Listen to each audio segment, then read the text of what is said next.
Hello বন্ধুরা, আসসালামু আলাইকুম। আশা করি সকলে ভালো আছেন। আমি আল্লাহর রহমতে ভালো আছি। তো কি করে বলি, আসলে কষ্টে হৃদয়টা আসলে ভেঙে যায়, তবুও বলছি।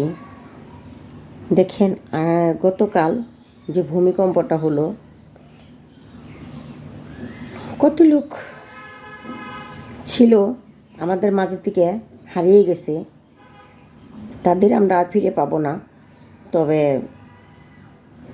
তাদের জন্য আমরা দোয়া করি, তাদেরকে আল্লাহ মাফ করে দিক, ব্যস্তবাসী করুক, জান্নাতবাসী করুক।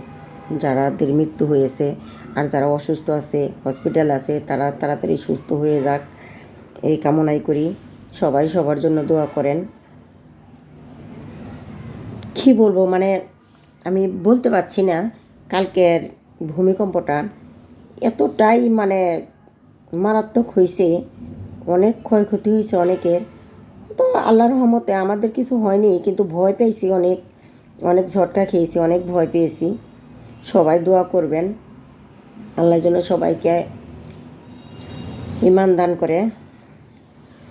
আল্লাহকে ভোলা যাবে না, নামাজ পড়তে হবে, কারণ একমাত্র নামাজই বেহেশতের চাবি।